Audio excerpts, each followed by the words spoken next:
요즘 저 자녀 교육은 이게 또 한 가정의 문제로만 국한되는 것이 아니고 이 시대를 살아가는 어떻게 보면은 지금 사회의 고민이자 우리 어른들의 고민이 돼가고 있는 것 같아요. 아, 네. 예. 그 자녀 수도 예전에 비하면 많이 줄어들고요. 맞아요, 맞아요. 그다음에 이제 아이를 하나나 둘 낳을 때는 내가 모든 자원을 다 투자해서 잘 키워보겠다.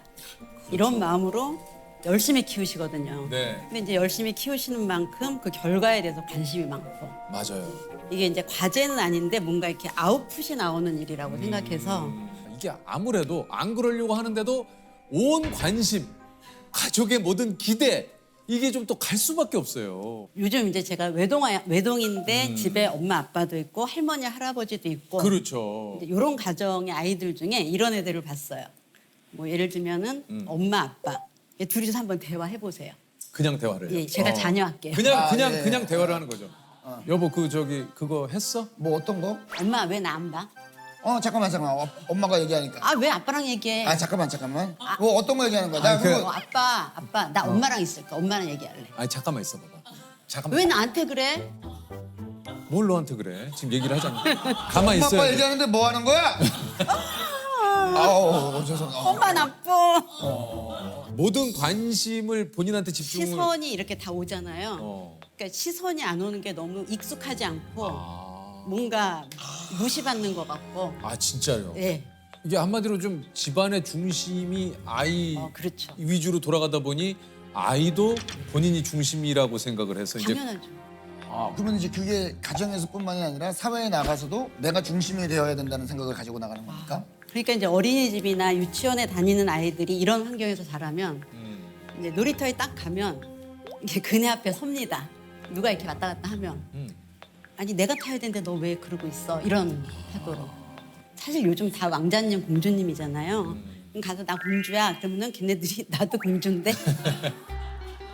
그러면 이제 엄마를 딱 보는 거죠. 이제 엄마를 해결해 줘야 됩니다. 엄마가 해결해 줘. 네, 그러면 이제 엄마가 얘 좀 타자 그러면 이렇게 이제 어쨌든 이런 식으로 그 다음에 얘가 이제 놀이터에 나가도 다른 애들이랑 놀기가 어려워요. 그렇구나. 그럼 그거는 이제 부모님들이 잘 이렇게 가르쳐줘야 되는 겁니까? 근데 이제 부모님들이 그걸 가르쳐 주려면 아까 하신 대로 넌 좀 비켜 있어. 지금 엄마 아빠 얘기할 때야. 이렇게 해주셔야 되거든요. 확실하게 좀 그 행동에 예. 대해서 근데 이제 그걸 잘 못 하시는 것 같아요.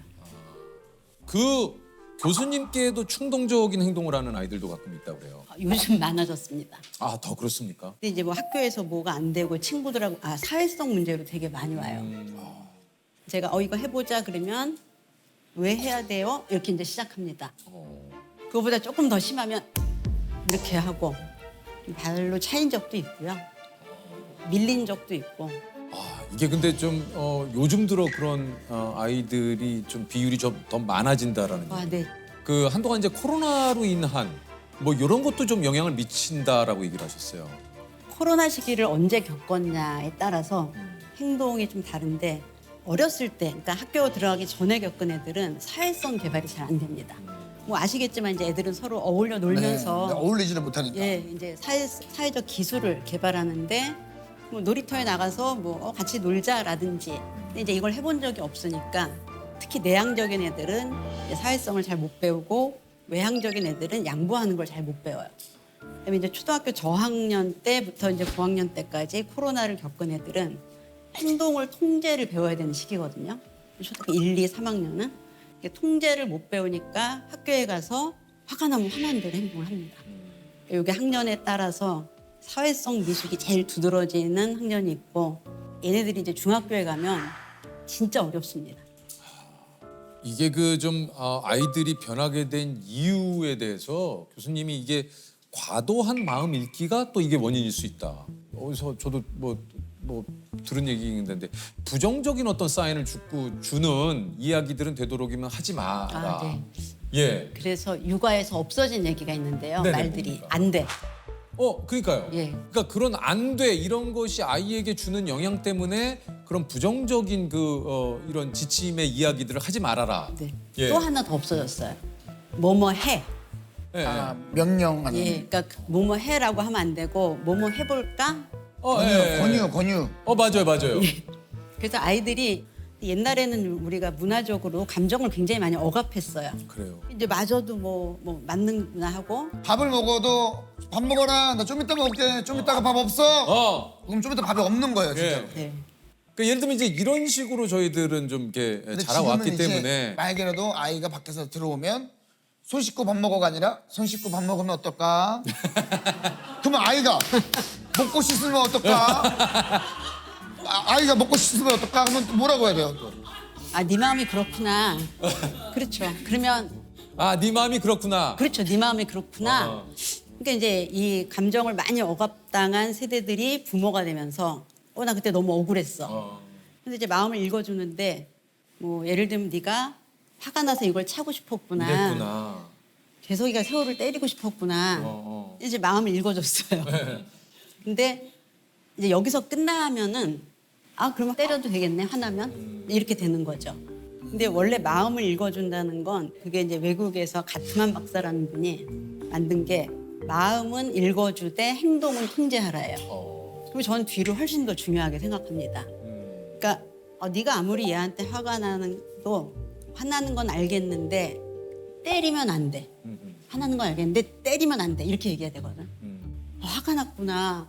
근데 우리 때리지 말고 말로 해볼까? 이러면 이제 메시지의 균형이 확 달라지는 거죠. 그러니까 안 될 것에 대해서는 확실하게 통제를 해줘야 된다는 얘기죠. 그러니까 사실 엄마들도 이제 마음을 읽어줘야 된다는 걸 배웠잖아요. 나는 안 해주고 싶은데 마음은 읽어줘야 돼. 그러니까 마음을 읽은 다음에 잠깐 고민하다가 해주는 쪽으로 많이 갑니다. 그렇죠. 맞아. 맞아. 그렇게 하고 싶다는데 뭐 이거 하나 못 해주겠어? 뭐 이제 이런 마음이 드시는 거죠. 요즘의 훈육은 좀 어떻게 해야 되는 겁니까 이게? 이제 육자가 들어가는 게 세 개가 있는데요. 네. 보육, 훈육, 교육. 예. 보육은 돌보는 거 위주예요. 네, 그렇죠. 돌보는 거. 이제 교육은 가르치는 겁니다. 가르치는 거고. 자, 훈육은 훈련시키는 겁니다. 그러니까 어떤 행동을 계속 반복을 통해서 몸에 익히는 거예요. 그러니까 세호야 이 닦자. 근데 이 닦기 싫어. 그러면은 그 다음으로 세호야 이 닦자. 이 닦자에서 어느 날 알았어. 이렇게 되는 이 과정이 훈육인데 우리가 살아가는 데 필요한 어떤 일련의 행동들을 빨리 익히는 거예요. 그럼 이때 이제 뭘 가르쳐야 되냐면 싫어도 꼭 해야 되는 거. 그렇죠. 하고 싶어도 참아야 되는 참아야 거. 되는 거. 그거를 가르는 거. 그게 훈육이고요. 그렇죠. 아하. 그거를 집에서 반복을 통해서 얘가 집 밖에 나가서도 자 이번엔 국어 시간이에요. 그러면 애가 자동적으로 국어책을 꺼내고 자 다음 시간은 수학할 거예요. 그럼 국어책을 집어넣고 수학을 꺼내고 이거를 빨리 익힐수록 세상에 잘 적응한다는 거죠. 사실 이게 훈육인데 저희 때는 훈육과 동시에 뒤통수라도 한번 맞는다든가 엉덩이를 한번 맞으니까 훈육과 뭔가 이렇게 매가 연관져져서 훈육하면 매. 근데 이제 그렇게 할 때 애들이 말을 안 듣잖아요. 안 듣죠. 그러니까 그때 매를 이제 듣는 경우가 많으니까 맞아요. 훈육하면은 이제 맞아, 매가 떠올라요. 그다음에 뭐 큰 소리. 예, 큰 소리. 뭐 그런데 이제 그거는 훈육의 잘못된 방법론이죠. 예. 사실 아무리 이제 지금 교수님도 또 얘기를 하시지만 아이에게 되도록이면 화를 안 내고 큰 소리 안 치고 야 근데 이게 화가 안 날 수가 없어요. 안 해. 싫어. 왜 해야 되는데 이러면 끝이거든요. 이거 어떻게 됩니까? 예를 하나만 들어봐 주시겠어요? 뭐 예를 들면 그냥 뭐 오늘 숙제했니? 그렇지. 안 했는데. 왜 안 해? 해야지. 근데 너무 하기 싫어가지고. 아니 그러면 당연히 그거는 학생의 본분으로서 선생님이 숙제를 내줬으면 해야지. 근데 알지. 근데 하기가 싫다니까. 아니, 다른 애들은 이렇게 다... 하시면 안 되고요. 재석아 숙제했어? 안 했는데.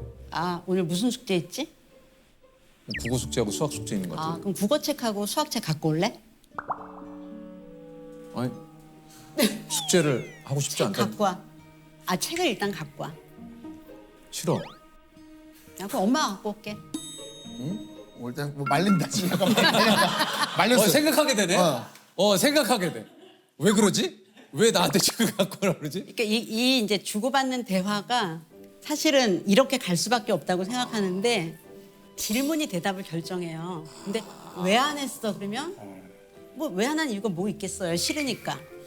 그러니까 자꾸 이렇게 문답으로 가지 말고 그냥 바로 그냥 행동으로 바로. 그러면 이건 어때요? 예를 들어서 오늘 숙제했어? 안 했는데 안 할 생각이야? 안 할 생각. 오케이 하지 마. 아빠는 안 하는 것도 좋아. 근데 안 해. 자, 오케이 하지 마. 이렇게 할 때는 이거죠. 나 애 학교 안 다녀도 돼. 이런 마음이죠. 그런 마음이에요. 아니잖아. 짜증나니까 그냥.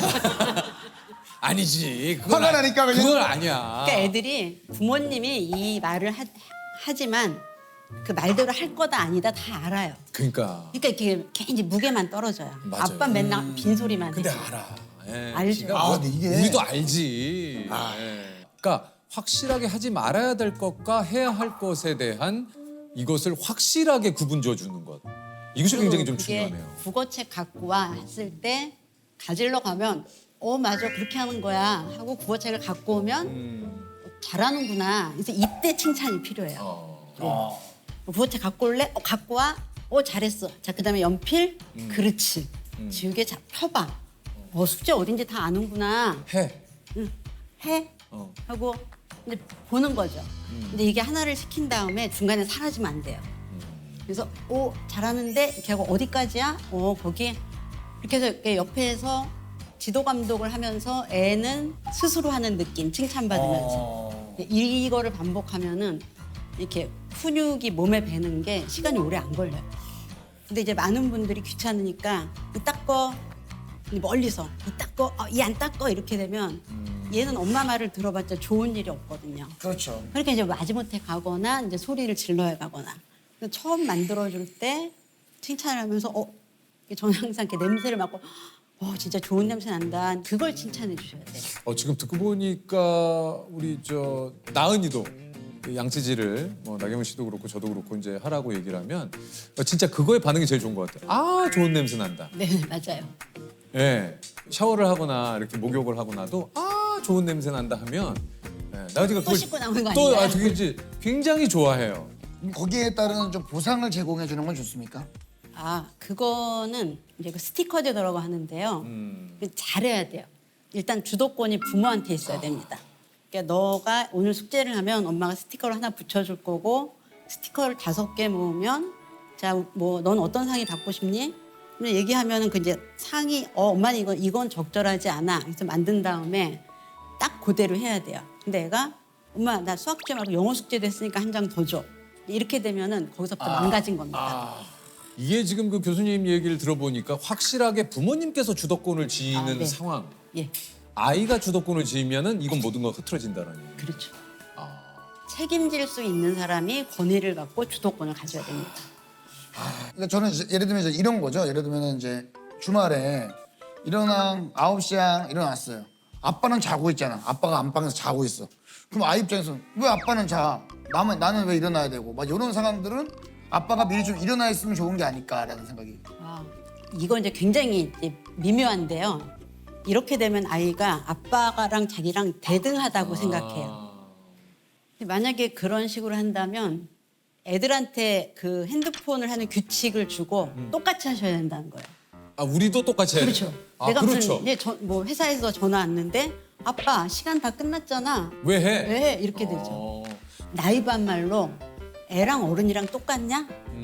확실하게 구분을. 야 이게 한편으로는 뭔가 좀 오늘 좀 시원해지는 부분이 있어요. 그래요. 그러니까 이 주도권에 관한 부분 확실하게 부모님께서 이것을 잡고 통제하고 이걸 끊을 건 끊고 이걸 해야 된다. 그거는 어때요? 그러니까 어릴 때부터 이제 그 아이랑 입 닦는 시간을 서로 맞춰서 이 시간이 되면 아빠랑 입 닦는 시간이다. 그러면 이제 애가 아빠는 왜 나 닦는데 안 닦아 이런 데니까요. 미치겠네 그러니까 이거. 아이가 부모를 판단할 수 있게 되는 시기는 사춘기예요. 사춘기쯤 되면 우리 아빠는 자기도 안 하면서 나한테 하라 그러네 하는 정상적인 반항심이. 근데 그건 굉장히 정상 발달이에요. 그건 뭐 정상 발달 과정이고. 예. 근데 그 전에 하는 건 만들어 준 겁니다. 부모가. 우리는 너랑 대등해. 언제든지 비판하렴. 지금 이제 그런 식으로 이제 집안 환경이 만들면 그런 식으로 뇌가 패턴화됩니다. 근데 이제 뇌가 그렇게 만들어지면 밖에서도 똑같이 해요.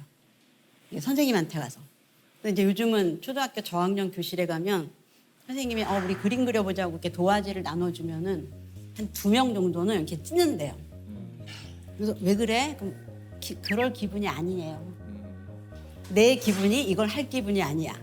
내 마음을 좀 읽어봐. 그래갖고 이제 선생님이 놀라서 이제 집에다 전화하면 선생님 우리의 마음은 읽어주셨어요? 이렇게 한다고 합니다. 그러니까 집에서 하는 그러니까 부모님이 나랑 대등하면 학교에 가면 학교 선생님이 나랑 대등하다고 느끼는 거예요. 아 그러네. 예. 네, 맞아요. 그래서 저는 애를 뭐 이렇게 막 이렇게 뭐 억압적으로 다루라는 게 아니라 그게 아니가. 초등학교에서 중학교, 중학교에서 고등학교 사회생활 하는데 이걸 갖고 가도 되는지를 생각을 해야 된다는 거죠. 그러니까 이제 그 교수님 얘기는 그런 거죠. 마음을 읽을 필요가 없다는 얘기가 아니라 이제 설득보다는 일단은 어느 정도까지는 아이들이 자랄 때 때로는 지시.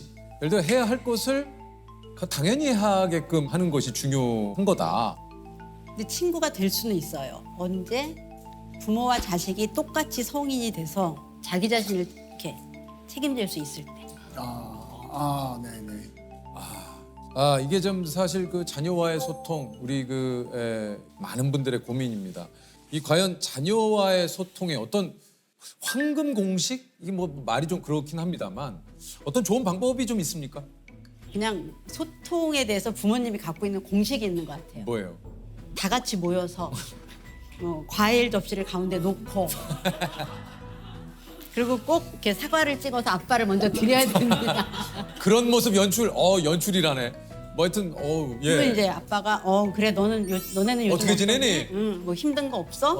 뭐 이렇게 했는데 아이들 머릿속엔 그게 없어요. 맞아요. 그러니까 이게 나만의 소통이 많습니다. 예.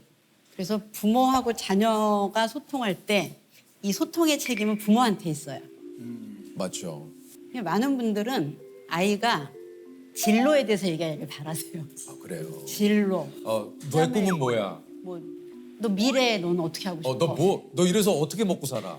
그리고 소통은 아이가 하고 싶어야 됩니다.